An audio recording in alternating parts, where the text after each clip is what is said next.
Welcome to the Parenting Puzzle Podcast with Dr. Daniela Owen, the podcast where we attempt to solve the parenting puzzle together. Parenting Puzzle Podcast with Dr. Daniela Owen. How you doing today, Dr. D? I'm great, Jake. How are you? I'm doing really well. It's back to school week, so we just had the spring break, and my 9-year-old had LEAP test, so he was not too thrilled about his LEAP testing this week. So it's going to be a fun, challenging week in the Loop household this week for sure. But I'm really excited for today's podcast. We have got some amazing women on the podcast today, Tash and Brittany from Moms Talk Autism. So Tash, I feel like I want to tell the story of how we met. Yes. Yeah. I'm going to make it way more fabulous sounding than it is probably. No, it was fabulous. Yeah, it was. Okay, that's true. Yeah. So, as you guys know, New Orleans did a great job of hosting the Super Bowl. They did. How was your experience, Tosh? Did you love it?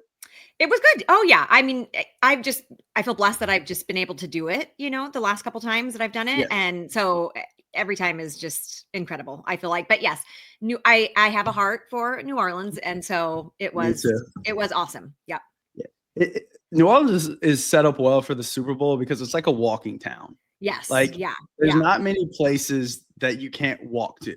Yeah. Like me and my wife frequent a date night in New Orleans, and you could just kind of walk around everywhere. And people are just kind. They're just kind, Yeah.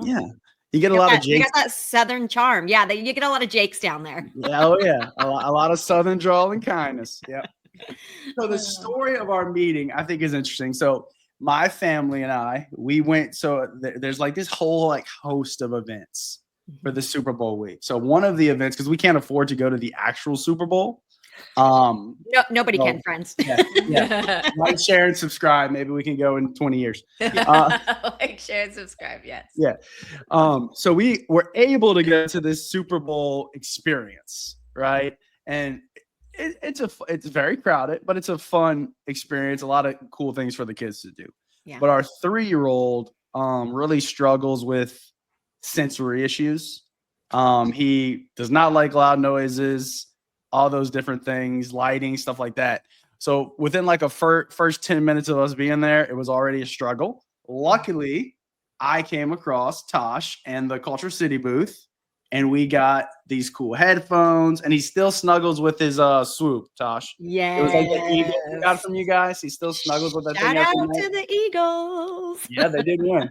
That was embarrassing for the Chiefs. But so basically you guys saved the day. And he was able to have fun and enjoy, the time of the Super Bowl experience that he wouldn't have been able to without Culture City being there, giving those things for the kids that struggle with sensory issues, like my son does. Yeah. And so we just get to talking because I'm a chatty Cathy, and we get to talking. I'm like, hey, I have a podcast. And Tasha's like, what? I have a podcast. And then I'm like, I'm going to look you up. And I did. And I listened to some podcast episodes and became a fan. And fast forward a few months, here we are.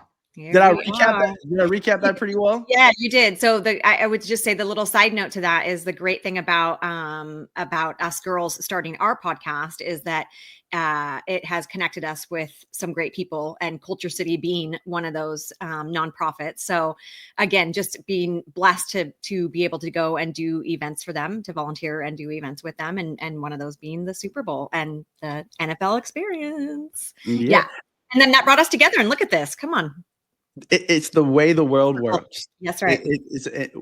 Fast forward 2 months and we're here. And just a side note, I would love to support Culture City any way I can. Yes, you should. The things that they do are absolutely amazing. Obviously, my wife would love to. She's a speech therapist. Yes. So like whatever we could do to help, let them know at Culture City if they need a 6'3" stud volunteer. To come and be the face of the of the event. Yeah, I will do that at no charge. So just let them know. Jake, what did you tell me? You've been called a poor man's Ashton Kutcher? All kinds of things. Yeah. So one time I got a commercial. I went to shot a commercial in California one time with Pulse Films. It was a LinkedIn commercial. And me and my son got to go. And the director was like, oh, we casted you because you kind of look like a poor man's Ashton Kutcher. Like, we couldn't afford Ashton Kutcher, but we got you. You're like, thank you. I mean, hey, as long as hey. that check clears, you could call me an ugly Ashton That's- Kutcher. All you want to do. As long as that check clears. One my one foray into Hollywood, and it was fun, but I don't think I'll be doing it again anytime soon. Yeah. So I love it. let's start here. I could like talk with you guys all day because y'all are amazing, but I would I think for an audience, we would love to hear kind of more about you guys, who you are as people, your families, and I mean, also, I mean, I would love you guys to be able to shout out y'all podcast because I think we have very similar visions of what we want. Like, we just want to get good information to help parents with the different struggles they have, because we all have struggles. I do. Both of you guys do. Even Dr. D does, because parenting is not very easy. Like, our catchphrase around here is parenting is really, really hard, full stop. Yes. And like, both of our podcasts are designed to get really good information out there. So I'll turn it over to you guys. A little bit about yourself and, I mean, your podcast, because we want to shout it out as much as we can. Yeah. Brett, do you want to start us? Sure. I am Brittany. Hi. I live in Northern California, Sacramento area specifically. I've been married. I was thinking this morning, I'm like, I need to introduce myself. How long have I been married? I've been married for 23 years. We have 4 kids. My oldest, I have 3 boys and a girl. My oldest is going to be 21 this year. So that's going to be an interesting wrinkle in our lives. I don't know what that looks like yet, but he's doing great. He's in college, living at home and going to college and working. And he has ADHD. And then my next son is 18, and he has what would be considered like severe or profound autism. He's non-speaking. He requires 24/7 supervision. He can't, take care of himself. He can't dress himself. He can't feed himself, those kinds of things. So it's a very hands-on, highly supervised situation for him. For safety, for his safety and the safety of others, typically. And then I have a 17-year-old son who's a junior in high school. We are wrapping up track season right now, and I don't know who's more excited, him or me. That's not our favorite. We love cross country. We tolerate track to stay in shape. So that's kind of where we're all at with track. No disrespect to anyone who loves track. We're just we like to run around and look at the beautiful scenery, not just go in a circle, apparently. So, and then our youngest is my daughter. She is 11, and she is also autistic. She's able to attend a public elementary school here locally, but she receives services at that elementary school. So she kind of does like half of her day in a typical general education classroom and then half in like a special needs classroom. And depending on what she needs for that day, she can kind of go back and forth between the two on the same campus. So we're really lucky that we have the services we do. My other son, who's 18, he attends a special needs school. It's for all kids with a variety.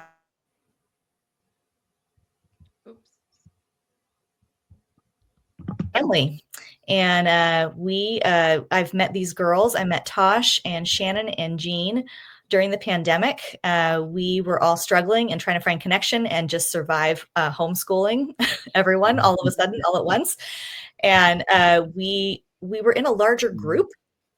And originally that started out just talking on social media and things. And then we eventually switched over to an app called Marco Polo.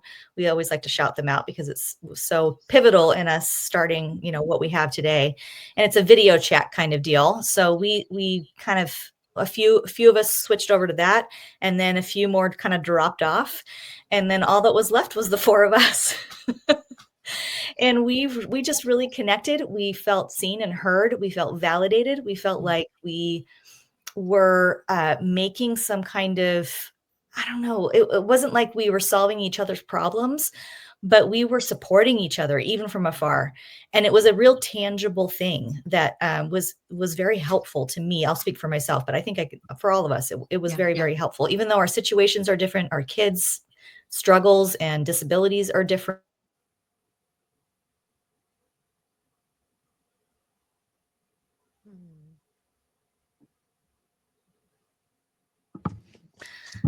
So we met and we just started talking, and then we felt like, you know what, maybe we should record some of these conversations. Maybe maybe this could help somebody else too, because it was so helpful for us. And that's how Moms Talk Autism was born. So there you go. Yes. What do you got, Tash?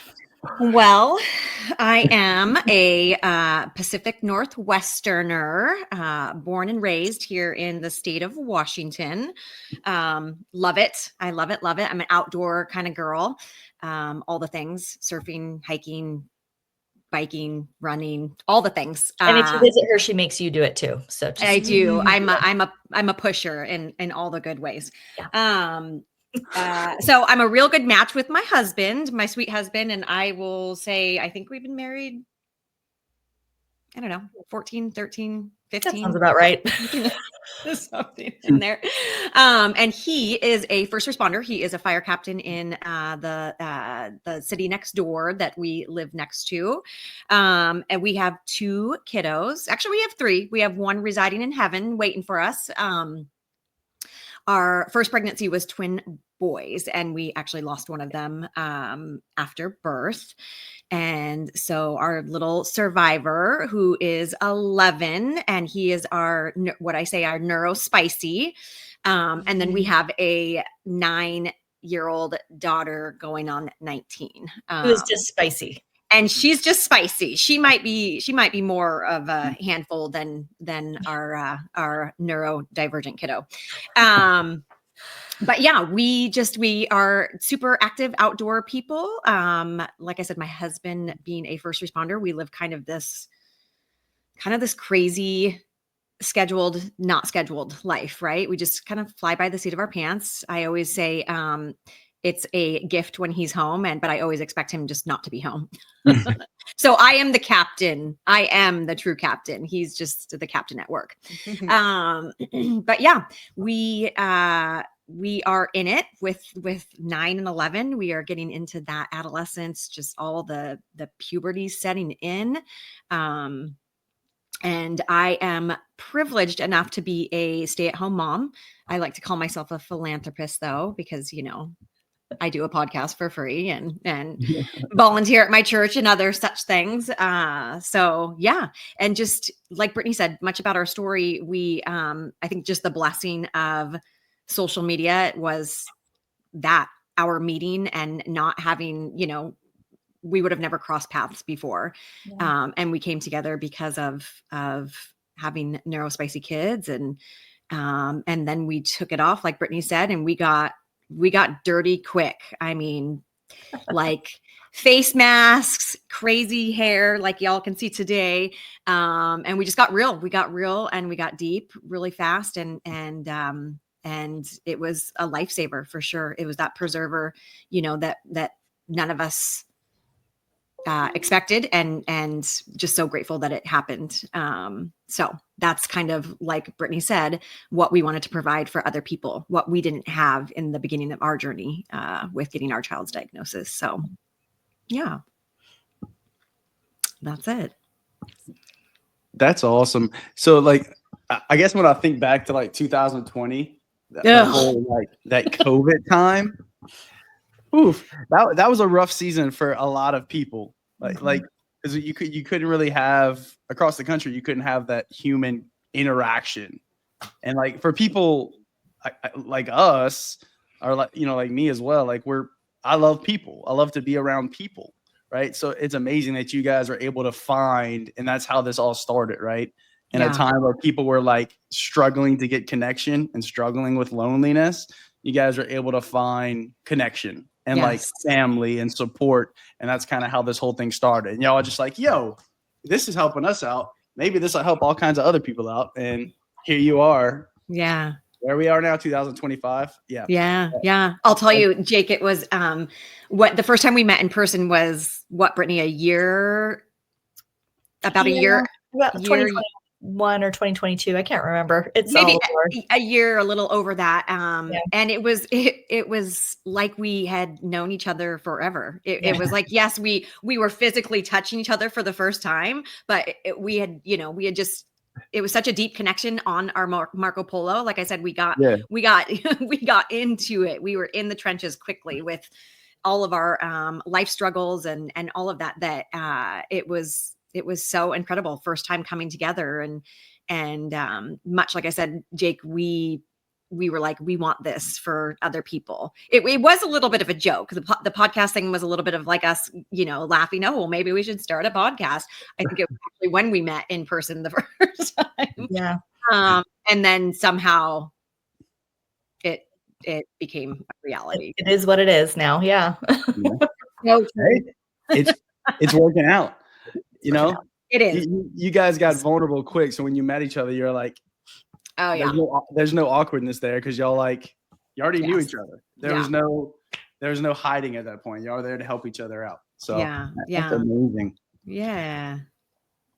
Dr. D, you got something? I talked too much. I That's was one hoping of to my ask flaws. sort of, so thank you for sharing the Genesis story. So how would the two of you say things have grown from that kind of starting point into where they are today? And what are some of the steps that you took, or some of the things that you've learned that you've incorporated to be able to reach so many families and be able to be this really valuable resource for families of children with autism who can really benefit from your experiences and what you've learned and the support that you've offered each other to be able to offer to others? Yeah, I would say we started off, we're like, okay, we'll just start recording some of our conversations, just the four of us. Like, let's just see, because we were benefiting from, not that we were necessarily coming up with, well, have you tried this? Have you tried this? Right. Which is great. That's lovely advice. Sometimes there's practical things that one of us can bring up for the other, but it was more about like feeling seen and heard. Yes. And feeling like you weren't so alone. I think a lot of special needs families out there really, really struggle with the isolation and feeling like I'm the only one who's dealing with this. I don't know anybody who has the same struggles I do. I watch these other families and these other kids out there, and I know things aren't perfect for them, but they are not struggling with some of these really, really hard things that I have no roadmap or no experience with myself. And yet I'm supposed to be able to figure this out for my child. And so we just wanted to have conversations about that. So we just had episodes about different subjects. We talked about sleep. We talked about meds. We talked about therapy. We talked, I don't know, just all sorts of different things. Right, Tash? Yeah. And then we invited a friend on who maybe we didn't have direct experience with it, but they did. And we thought other people would like to hear about that. And then it was a friend of a friend. And then it was a friend of a friend's doctor. And then it was their speech therapist. And the next thing we know, we have people from all over the world contacting us, wanting to be on the show and talk about their particular expertise or their experience. Yeah. So we have a wide variety of people on. We'd still love to just have the four of us on. And we are very blessed that we try to pencil that in whenever we can and just have conversations. But then we also will have professionals, therapists, other parents, dads and moms all over the world, sometimes actually autistic adults who, can share their experience and want to share their experience with the caregivers that listen to our podcast. We have all of them on, and we just talk. We try to give them, the space and the platform to be able to share their story. And hopefully the idea is that something that they say is going to trigger or help or spark something in our listeners to maybe take action or to maybe do some more research on their own in that particular area. And that's kind of our goal. We want people to feel seen and heard, and that you are not alone. And that even though maybe it's not the exact same issue or the exact same problem, that there's enough crossover and there's other people out there like you enough that you can do this, and you're going to be able to find the solutions or the support that you need. Yeah. I think much like Brittany said, this started out as just us kind of sharing our vulnerable feelings, with other people. And now it's cascaded into so many multiple different avenues of what we are able to provide our audience. But I wanted to just go back and say, when we came together, it's like parenting is just hard, period. Right there. Y'all know there's no manual. Every child is different. They're all going to be, maybe there's some similarities, but like Brittany said, there's this added layer to being a parent to a neurodivergent child. And there is really no manual for that. And then on top of that, we live in a society where, most people don't understand. They don't get it. They don't understand neurodivergence as a whole, whether it be autism or, mental health, ADHD, you name the million neurodivergence that there are. But I think that was the big part for us, is we wanted just people to have validation in whatever it was that they were struggling with. And then again, we've been able to meet such incredible people, being able to be on your guys' podcast, and Dr. Daniela, you being a specialist. I think I can speak for both Brittany and I right now. When we started our podcast, our two youngest neurospicies were, her youngest, my oldest, but they were in just right out of kindergarten, and now we're in 5th grade and we're in it. Dr. Danielle, we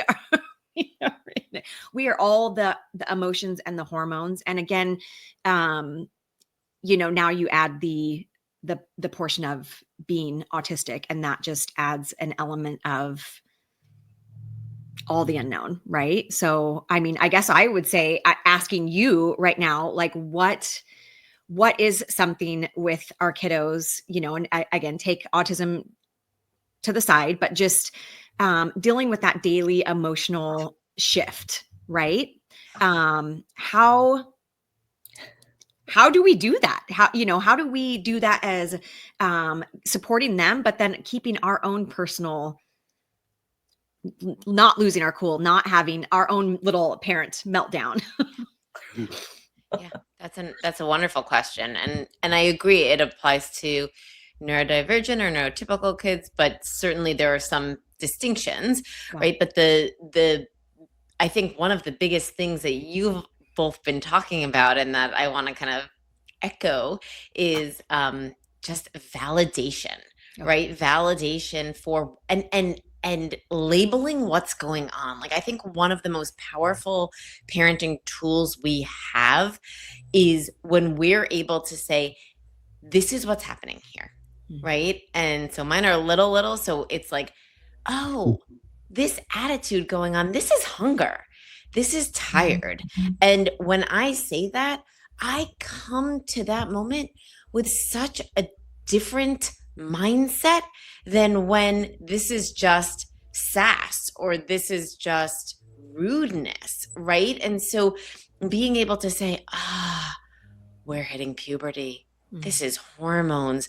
There's so much going on inside that none of us can see, but it's happening all the time, right? And it's going to affect sleep, and it's going to affect hunger, and it's going to affect attitude, it's going to affect mood, and it's going to affect skin, and it's going to affect all those things. And sometimes it's really helpful when we can see the outward effects, like acne is like helpful. It's like, oh yes, this is a sign of what's happening. But when that's not ever present, it's hard to remember. And so one of the first things I would suggest is just remembering.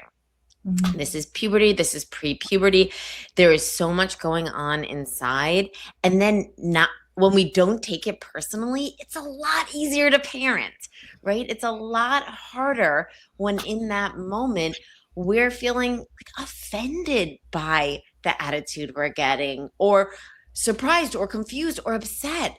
I often hear parents tell me, I did this, and then they responded this way. And it's like, it's hard for parents to be charitable when they feel like they're giving of themselves and then their kids are just not responding, with kindness or gratitude or appreciation or whatever. And when we can realize there are sometimes that they're just not in the mood, right? But sometimes there are some other reasons going on. And the more we can acknowledge those for ourselves, sometimes aloud, it depends on your kids. Sometimes you can say it aloud and it works for everyone. Sometimes you say it aloud and that does not work very well, and there is an explosion. So, test it out, parents, and just be careful about that. But yeah, just really recognizing, here's where we're at right now.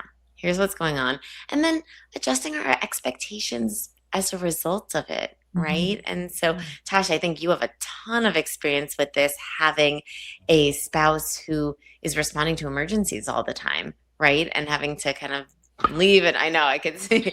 And we're very different parenting styles. That's probably why we do well together. But sometimes I'm like, I can't handle what you're doing. I can't handle it, Yeah. And then you just have to adjust when he has to go respond to a fire, right? And that was not the plan for the day, right? And so part of it is also just adjusting our expectations of like, oh, we were going to do this, this, and this.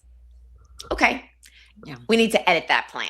Yeah. Right. And I think one of the places where parents sometimes get into hot water is when they have this plan and they really want to hold on to that plan because it was a good plan, or it was a well thought out plan, or others were depending on that plan, like friends or relatives, and being able to say, okay, that's not going to happen the way I thought it was going to happen. Let me pause and take into account what is going on in this moment. Yeah. And then what are we going to change? What's the shift? And I think that's another really powerful parenting tool, is being able to remember flexibility and draw upon it when things are not going as you were hoping.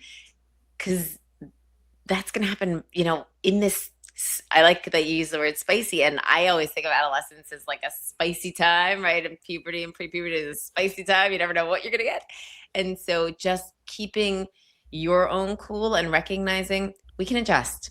Yeah. We can change the plan. We don't have to do, and others might be disappointed. And I can handle that. I can handle that because this is what's going to work best for our family right now. And that's what I'm going to optimize for. Yeah. I think it's important to realize that all behaviors are communication. Yes. Regardless of whether it is a bad behavior, I'm doing air quotes, or a good behavior, you're communicating something as an adult and as a child.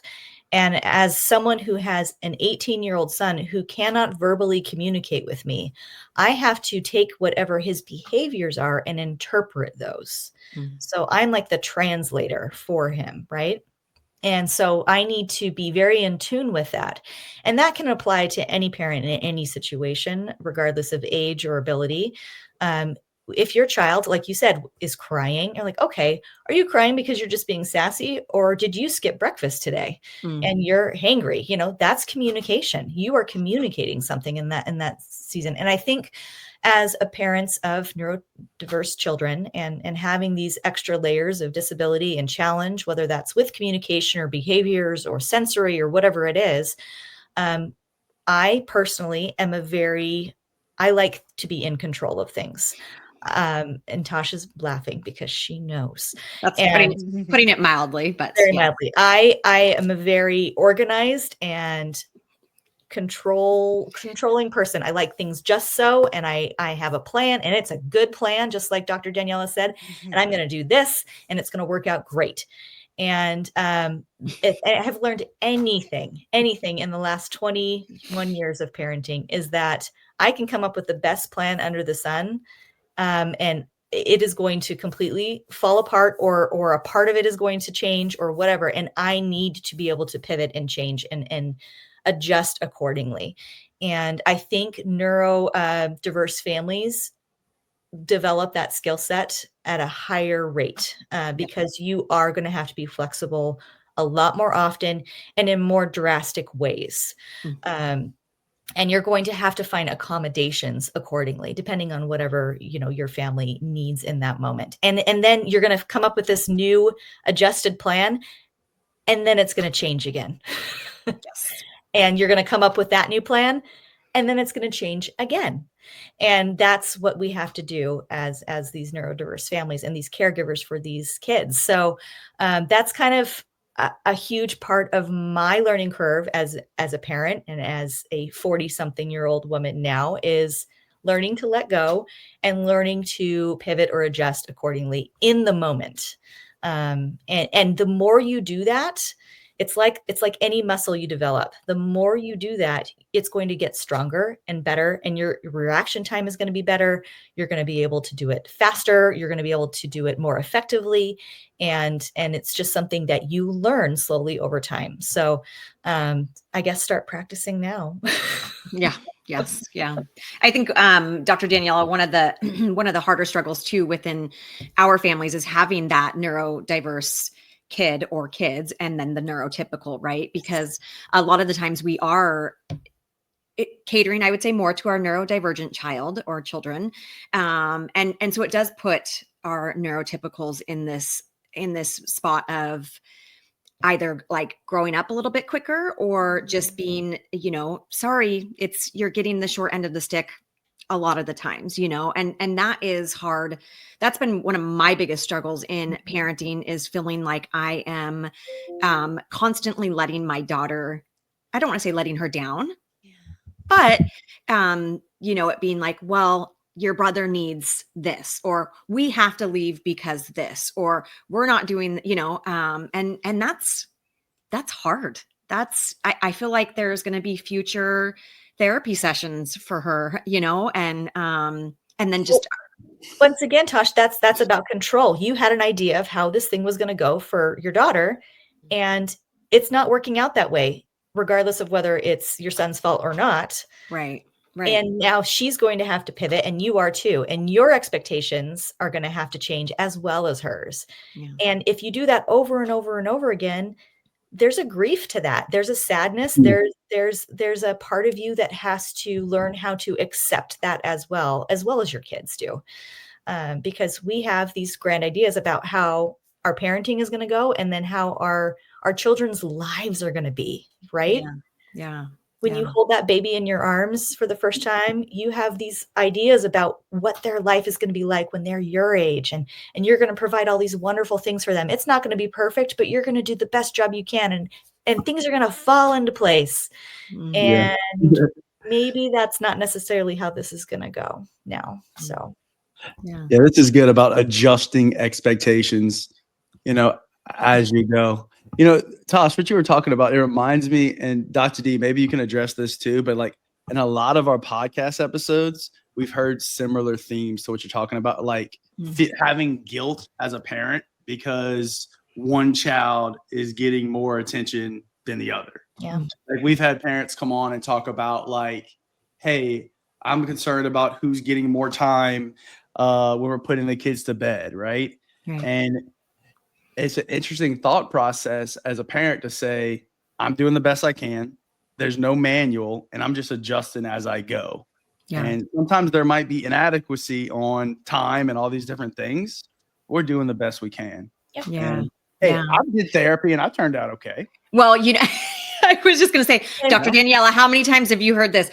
This is, I feel like, kind of like our generation kind of doing the work of healing ourselves from our childhood trauma, right? At nothing against our parents, but us really, being, well, I should say Brittany and I, because I'm not going to put an age on everybody else, but being in our 40s and kind of seeing the things that, went wrong and really dealing with that, especially now being in our own parenting journey. And then again, having neuro diverse kids. But it's interesting. It's like, over here, right. That you're feeling this guilt and that it's okay, but also we can't do it. But then over here, it's hard to put it to bed, right? Or how do you, I don't want to say put it to bed, but how do you like work through that as the parent, how do you say, is there something that we do, like, okay, my 11-year-old is getting this attention because he has so many struggles. How do I make it better for my 9-year-old? Do I do more for her? Do I buy more for her? And I know that's not the answer, but what can we tell ourselves? What can we do as the parent to not feel that 100%? Great question. So the answer is, there's no way to not feel it. Right. So part of it is just to accept that this is part of the challenge of parenting. And I always say, fair isn't always equal. And so I think that's a really helpful thing to keep in mind, that something might be fair and it's not going to look equal, and that's okay. Another thing to remember, and we oftentimes don't recognize this, is your child's reality is their whole reality, right? So your daughter having an older brother who's neurospicy. That's her whole life. So you are coming through your lens of your experience and potentially not having a neurodivergent sibling and thinking, leaving early is really a loss. And maybe it is for your daughter, or maybe it's just like, this is kind of like what we always do. Like I actually don't expect to stay to the end because we rarely do, right? Yeah. And so your expectation or your hope might not actually even be the same as your child. So that's something to also remember. A lot of times our guilt comes from our own lens and our own experience or our own hope for it, and not taking into account that our child is having a different experience and maybe has been having a different experience from the start. And so, or from as long as they can remember. And so it isn't maybe all that off for them, whereas for you it is, because it's so different from what you were hoping for or expecting. Yeah, no, that's so good. It reminds me of right now, my husband is working as a first responder. He's been working days because he's teaching the academy, teaching the new recruits. And so it's a whole new schedule than I've ever known, as marrying him and having the same schedule we've always had.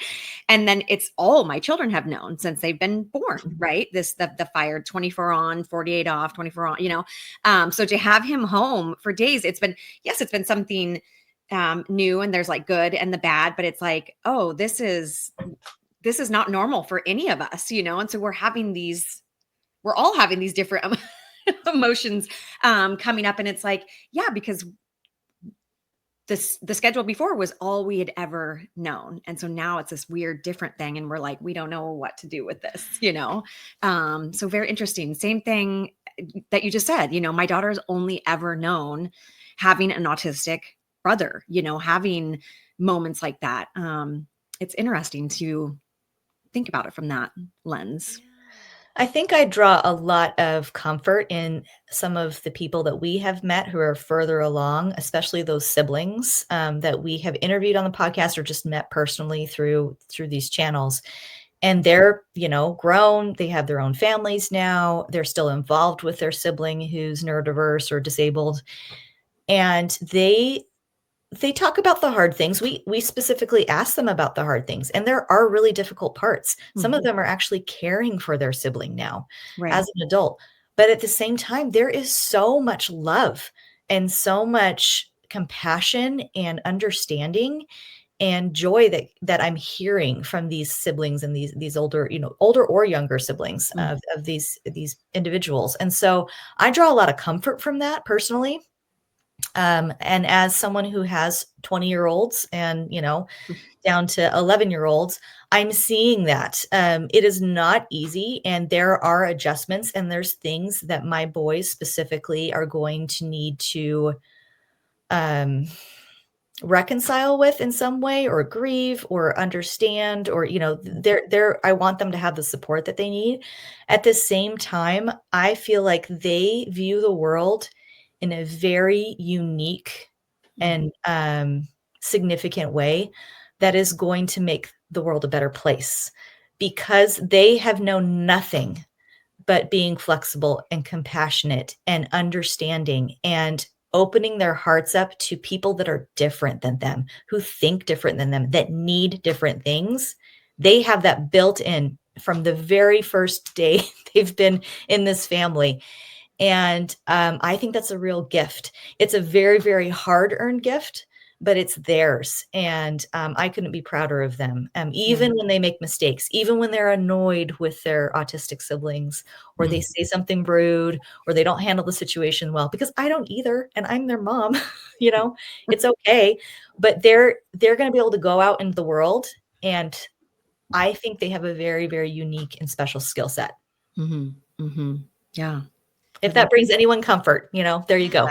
Yeah. No, Brittany, I really appreciate you bringing that up, because that was one other thing that I was going to add. And you were talking about the repetition earlier, and how you just develop that muscle. And, one thing I sometimes think and like to share with families is that in some ways, neurodivergent families have superpowers, because you have been practicing strategies of flexibility and shifting and, thinking outside the box to such a higher degree than oftentimes families that are neurotypical. And so in a way, and your kids have developed these superpowers. And the other thing is the resilience that comes with that, right? And the unbelievable ability to handle hard things. And it's such a valuable characteristic to develop. And so it's, as you pointed out, hard earned and doesn't come with the pain and the blood, sweat, and tears. However, there is this way that neurodivergent families and siblings of neurodivergent, the neurotypical siblings of neurodivergent kids really are they kind of have superpowers, which is kind of a cool, shifty way to think about it, and can also help with the guilt piece. Is like, if you weren't a part of this family, you wouldn't be able to develop this resilience, this flexibility, this attunement, this level of caring, all of these wonderful qualities that you get to practice so often because it's just part of our daily life. Yeah. And that doesn't come without consequences. Like 100%. Of course. You're going to miss out on some things possibly. Maybe there can be resentment. I think there is resentment sometimes, and that's okay too. There's all sorts of different consequences or varying side effects that can come from developing these muscles forced, through your situations. And this can apply to any situation, not necessarily even disability, in your own life. Or your family's life. But yeah, it's a good thing to keep in mind. It's a good way to maybe, like, when you're in the trenches and you're really struggling with a particular day or week or year or whatever it is, being able to zoom out a little and taking a look at that bigger picture and listen, what are my kids going to develop? What is going to be the positives that are going to come out of this? And trying to keep those in mind and talk to your kids about that too. Like bring it up to them and show them whatever ability and level they're able to handle in that moment. As my children are getting older and I have functioning adult children and who are venturing out on their own, I can have these more kind of serious conversations and talk about those things. And you'll find that there's a maturity and a certain level of compassion and understanding that they develop that I didn't even have at their age. Yeah. Because I didn't have I didn't have a sibling who was disabled. My son will go out with friends or he'll have a late night class or whatever. And we've had a rough day with his sibling, his 18-year-old brother, who's just younger than him. And he knows he has to go to class or whatever, and he'll leave and I'm struggling and he'll come back and he's seen me and, I'm trying not to cry or be upset because we've had a rough time and dad isn't home yet or whatever. And he'll just pull me into a hug and he'll grab my face and he'll be like, "Are you okay?" He goes, "I shouldn't have left you." And I'm like, "No, it's okay. You needed to go do that." Or even you need to go hang out with your friends. You need to have a typical 20-year-old life. It's okay. But I really appreciate you recognizing and understanding that. I mean, and what 20-year-old does that? I mean, that's pretty amazing. Right. So, Yeah. It might even be a superpower. Yeah. Yes. We need more compassionate people in the world. That is for sure. Well, I was just going to say, and Jake, you having your beautiful wife be a therapist herself, and so your kiddos are going to be raised around, a good having that inclusion mindset, right? So those are the neurotypical kids of the world who are not even connected, family wise to a disability, but they're going to be, again, those, same kind of adults. So, and you have to remember too, they still get to be kids and they still get to be annoying and they still get to say stupid things and make mistakes. And, you got to allow them to have that too. Don't expect them to be these super mature, wonderful people all the time, because my boys are annoying too. Yeah. What? Brittany, kids aren't annoying ever. All the time. Oh gosh. Yeah. So Brittany, Tash, I love y'all. Oh, We love you too. thanks, I just have Jake. to say, I'm a huge fan. Can we take a moment? I would love you guys just to where can they find Moms Talk Autism podcast? Like, where is it at? Where can they get it? How can they engage with you guys? Yes. Go ahead, Brett. Okay. She's the control Let me freak. No, I'm the one who answers the emails. So if you email us at hello@momstalkautism, you'll be chatting with me most likely. So hello@momstalkautism. Our website is momstalkautism.com. You can find us on Instagram and Facebook at momstalkautism. Oh, and TikTok. We started TikTok. Yeah, we have a YouTube channel, but I don't think we're doing much with that yet. Basically just Google Moms Talk Autism and you'll find us. That's probably the best way. We also have our weekly podcast. It launches once a week, typically. We have an episode with just us, like we said, or an expert or another community member out there. We're hoping to have you guys on our podcast soon too. We're doing a little swap, which is super fun. We love it when we can do that with other podcasters. And then we also have a Patreon that you can join, and that is like kind of bonus stuff. We kind of get more, what would be the best way? I mean, it's unedited, it's a video feed, and we have extra stuff in there where we get a little bit more personal. We talk a little bit more about our kids in a more comfortable, safe, secure space. And you're able to listen to that. And, it's not just out in the world for anybody to hear.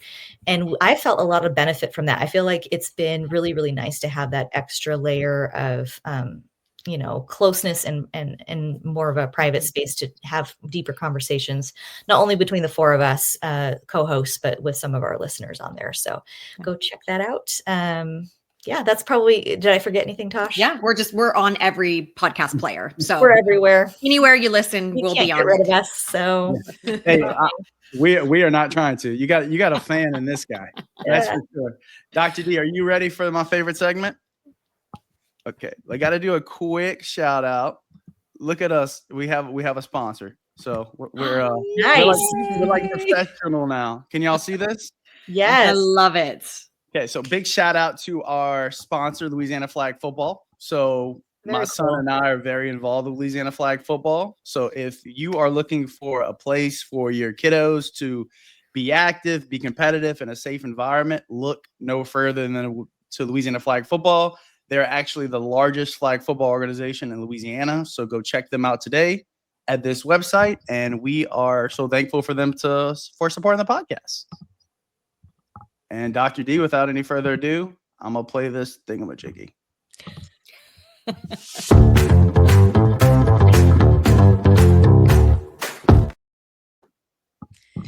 Okay, so the last word, Tash and Brittany, is where I do a little recap of what we talked about today. And I have to be honest, my head is spinning a little because we talked about a lot of really important things.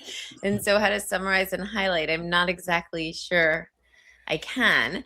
But I think some of the biggest takeaways are just around balance, both in terms of being able to validate the challenges and grieve them and give them airtime and space in your minds and in your hearts and in your families to recognize that it is really, as Jake and I always say, parenting is hard, full stop. Parenting neurodivergent kids is hard in a different way. And so really being able to validate that, and then also recognizing the other side of things, which is, to Brittany's point, the more you practice being able to handle the challenges of having a neurodivergent family, the better you get at it. And by practicing kind of on hyperspeed, if you will, you're developing these skills and abilities even faster and stronger and long-lasting ways. And so they can, and I like to think of it this way, they can turn into superpowers for these families. And so recognizing that the distress and some of the parenting guilt, and that's all real, and that's all part of parenting. And also the other side of things, and to use Brittany's term, zooming out a little bit and taking some hope and solace in the fact that, handling hard things helps us as humans develop resilience, and being able to, raise your kids within your families and helping them develop resilience for life and become really great, compassionate, caring people is also probably really consistent with your parenting values. And so keeping that in mind as part of the journey, just to help yourselves with your own parenting and to help your families, and realizing that all of those hard moments are attempts of communication and connection and just staying connected, staying present, and being able to kind of label things as they are helps us just kind of keep our cool as parents and keep doing the work that we need to do to show up for our families in a way that we feel good about. And if we don't, we can always say, sorry, that didn't go as I was hoping, and, try again next time. Yeah, I love it. That was awesome. Yeah. Thank y'all so much for coming on. Thank you so much. Thanks for Dr. having D us. and I are very excited to come on y'all podcast. Yes. So we are looking forward to it. Real quick before we go, I have to say this because I do it every time. If you like what you're hearing on the Parenting Puzzle podcast, please like it, share it, comment, do all those things because we love making this content and we want to keep doing it. And more importantly, we want to get this good information that we're putting out there to more people.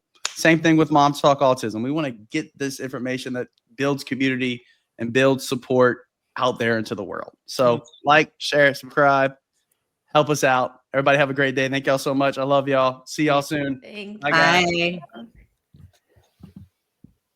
Thanks for tuning in. We hope you enjoyed today's episode. If you did, please consider subscribing and leaving us a review. It really helps us out and lets others discover the show.